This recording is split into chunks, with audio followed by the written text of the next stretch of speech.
Sup guys, it's Kosh, and today we are doing Elementalist Idle First Days Beginner's Guide for free-to-play players, so you will be able to master this idle game without paying a dime, progress like crazy and enjoy. Alright, so here's the game. I played it for a couple of hours and I progressed quite a lot. At the peak I was at rating 200 something, so I think it's pretty decent. And yeah, look at that mailbox, you got a lot of rewards here, don't forget to claim them. So yeah, I don't think that this game is released worldwide yet, but soon it will be, and I kinda like it. It have a lot of feeling of progression, unlike other idle games, and I don't know, there is something into it, so let's go. As always, we'll cover the stats first. What's cool that you can do like 10 and 100 times upgrades here. That's pretty expensive, but that saves you time on clicking the items. And as always, your priority will be attack. Well, there is no health, so you can't really die here. When the enemies come to you, they just lower your timer. So if you will be in the hard situation where enemies are getting close, you will just lose 1 second when they will hit you. So in order to prevent that, max out your character attack, max out your elemental attack, and crit rate if possible. I can't max it out yet, but it's already at 86%, which is pretty good. Another important stat here is stage gold acquisition. Obviously, the higher it is, the more gold you will get as you progress the game. And then you get the attribute attack. Now, this game is unique in a way that you got attribute attack for every character. We will take a closer look at that when we'll get to the skills and items. Actually, here are the skills. So you can see that each skill have its own element. This one is green, this one is blue, this one is red and such. So the skills that you will equip, and well, you can't really equip them, you have them all equipped by default. You got the active and passive skills, and you can switch between them over here, but mostly you will be on auto, so it doesn't matter. And yes, you will need to upgrade all your stats here, so do it more or less evenly. You would like to focus on the attribute that's your weapon is. Okay, let's go take a look at the weapon.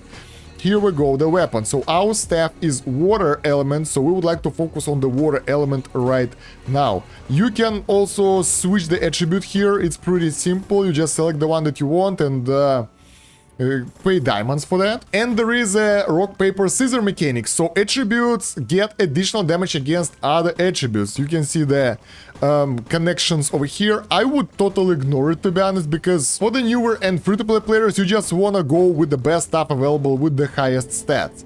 Since we are the equipment, you can fuse it to get the higher tier stuff. It's pretty simple, so you can't really do that many upgrades here. The only upgrade you can do is just enchant it. You can enchant it to some maximum level. When max enchantment is reached, you will get the passive attack bonus, and transcendence will get a bit more bonus as well. So right, back to the skills. Basically, this is another way to spend your gold, and for me it's secondary. So after you upgrade your weapons, you will spend it on your skills, just evenly upgrade them. I'm not focusing on them too much because they are automatic, so it doesn't really matter that much. It's just additional source of your DPS. Then we get Purify. Purify is a challenge against specific element and against specific paths, and that will give you passive bonuses. Challenges are pretty easy, so as you can see, bam, we got this bee and it will be destroyed in a second.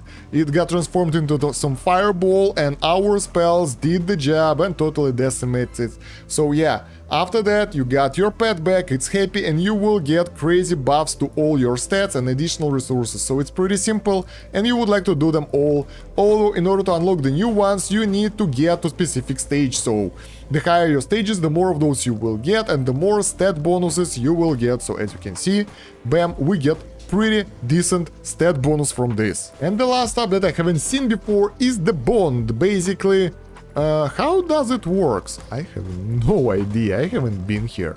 So we get some of those hearts things, and you can spend it on the resource insufficient currency. Yeah, you can exchange that rainbow heartstone for specific element. So let's exchange it to 20 of each. That will give us 200 of specific element.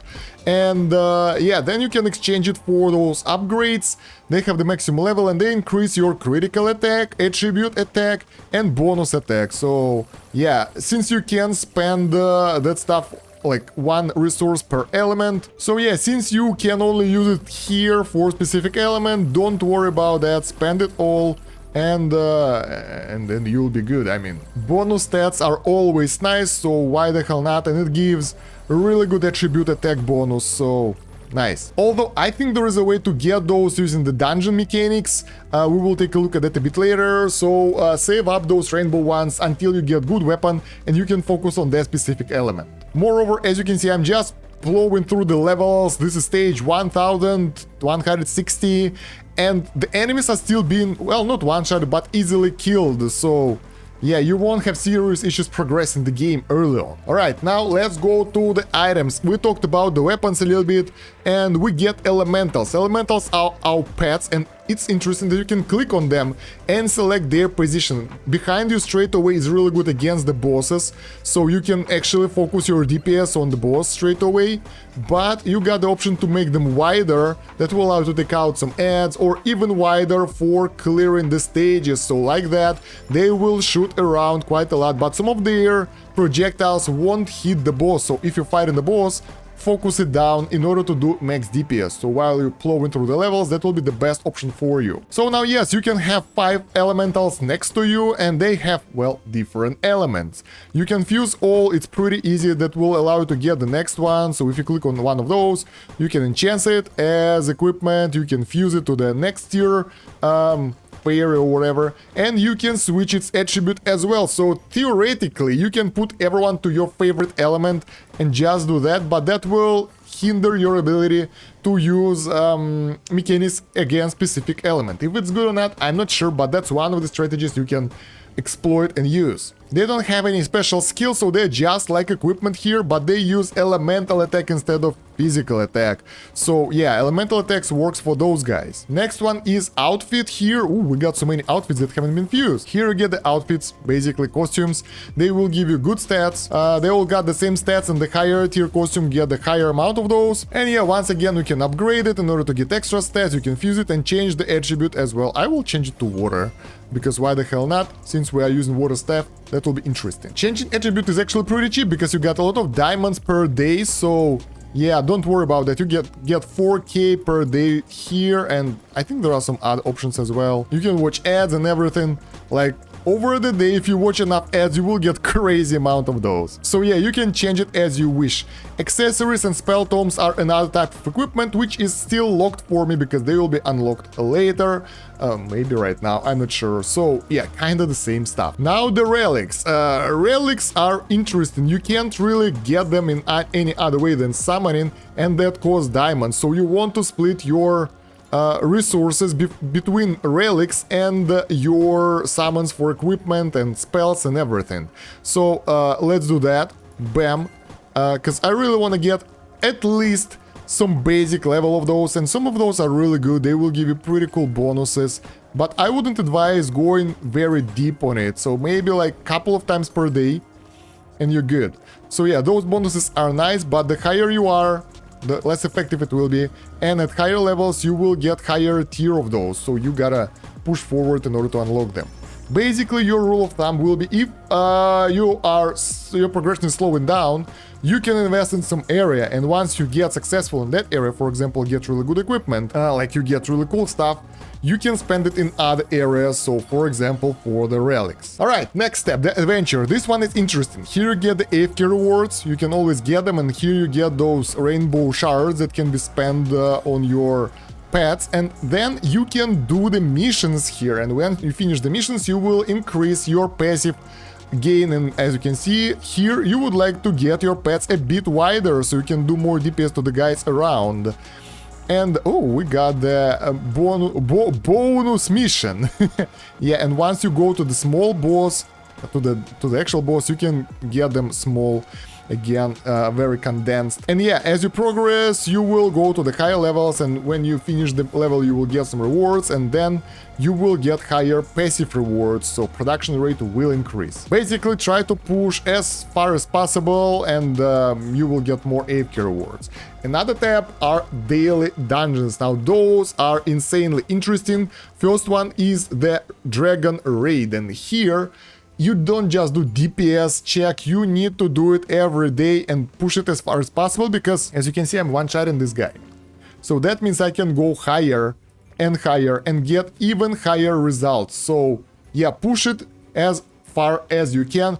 Don't delay, because early dragons are really easy to kill. As you can see, I'm totally decimating this guy. And fighting the dragon will give you much wanted diamonds and upgrade materials. So obviously it's a really good idea to farm it at the highest level. Although for free you get only 3 tickets per day, but you can buy some of them for diamonds. And I really think it's a good idea because, yeah, because they are really good. Once you fight the dragon at the higher level, you will get first clear reward and current level reward, which will give you more and more diamonds, and overall that will reward you with at some stage more diamonds than you spend, and you will get additional rewards as well. So yeah, pushing through the dragon is important. Moreover, you got the controls here, so at some point the dragon will become pretty strong and it will attack you, and you would like to avoid those attacks because they can kill you, they can lower your time, and you don't want that. If you fight tougher dragons, that will be more or less necessary to avoid their damage. So let's see how we got 120 seconds right now, right? And the dragon is upon us, it's tougher right now, and bam, bam, bam, we are losing time here. So what you can do, you can avoid the attacks in circular pattern, and that will be good enough. So yeah, it's not that hard to avoid most of its attacks, although I would say the controls could be better. It's pretty tricky. Could be better to have touch controls, and it got different attack patterns there. So yeah, it's getting more and more fun as you progress. Next one is Ruby Mine, which is basically the same thing, but here you get more rubies. And once again, you get the gems and everything here. Although in the Ruby Mine, you can't really control your character. So here it's up to your powers, you gotta be as strong as possible, and you can use those rubies for the gear upgrade and elementals. Another important thing about this game mode that you have to manually use the skills here, so yeah, they're not automatically used, and you gotta manually use them in order to do the max DPS, guys. Don't forget about that. And if you fail the run, you will get your ticket back, so don't worry about that. The last dungeon is a day dungeon, and here basically you will get the rewards that you really need to upgrade your elements. And yeah, once again, this one is more multiple enemies dungeon. Here you gotta manually use the skills again, and in this area you might want to change your element in order to trigger the bonus against a specific element. That might be useful at some point, so yeah, make use of that. And yeah, outside of that you get insane amount of quests. You can't really claim them all, but what's cool, you can click the same place and you can get the rewards. Those can take quite a while, guys, especially the achievements and hidden quests. As you can see, I'm getting insane amount of rewards here. Oh my god, there is really crazy amount of those, and the hidden ones, there we go. And with the resources that you get, last but not least, the shop. Here you can summon things, you can get the costumes. Can you get them with the resources? No, you can, but you can get the expressions that will give you attack bonus for the gems. You can get the lands, you can get a lot of stuff that will give you incremental bonuses here, so I don't think they're worth that much early game because they are not that crazy, they don't give you a lot of stats, but later on that might be important. And yeah, you got several passes, and you got Eliminate Monster Pass, and basically you can progress the levels only when you are online, so I advise you guys to use the LD player. That's what I use for all my Android games, and run the game in the background. That will allow you to go through, well, the game without keeping it open on the phone, saving your battery life, and well, overall it's more convenient. The link will be in the video description, get it over there and enjoy. So yeah, what I would advise you guys to summon, I would advise you guys to summon everything evenly. Once you summon 10, you can summon 300 afterwards. That will allow you to get higher amount of stuff. You can skip animation, get higher speed, so you can just click and spend money. But I advise you guys not to overspend your resources. So like we've spent 100k here, that will increase your level, and the higher your level, the higher will be your chance to summon better stuff. But still, you are not guaranteed to get it. So let's get the same for the pets. Maybe we'll get some cool elementals here. Oh, whoa, whoa, whoa, whoa. I press repeat summon and spent all my money on this. RIP. I hope we got something worthy. And yeah, we don't get enough currency to summon the rest of the stuff. Now we do. We claimed a bit more of those rewards. So let's go and summon some of those. There we go. Costumes. And basically right now we unlocked a lot of new stuff. We can also fuse all and maybe yes, we got even higher tier equipment. And as you can see, it got 16 million character attack, while the one that we have 1.5 million. So this is better, and we can upgrade it even higher. And even like that, it will be, even with random attribute, it will be better than whatever we have, because the stat bonus is insane. Same goes for the elementals. You can press recommended to get the highest tier ones. You can upgrade them as well in order to give them stats, and the same goes for the outfit. But we got the best outfit available. Okay. So yeah, by properly distributing the rubies for the proper upgrades of your current pets that you have, instead of spending them all in one place, you will therefore get more for your buck, and you will be able to progress way more. And I already got 15 ranks up during this video. Can you imagine how much we will get afterward? So yeah guys, by following those tips you will reach top rank in no time. And one extra tip: if you need a little bit oomph to clear some adventures, some dungeons or something, oh, we got the day dungeon upgrade right now, that's nice. Let's go. You can actually use those blessings. First time is free, but you can watch an ad and that will give you, well, not crazy, but significant boost to your stats, and well, that will allow you to go through the tougher stages and get more rewards. So there we go, we've got all the buffs, and I wanna see if that will help me to go through the unbeatable stage of the dungeon. No, it won't help me. Yeah, those guys are way too tough. So yeah guys, if you get extra tips for Elementalist Idle, let me know down below in the comments. That will help me and newer players to get better at the game. And let me know what you think of this video. Don't forget to like and subscribe. All those actions will help to promote the video in YouTube algorithm, which is really important, so more people can see it.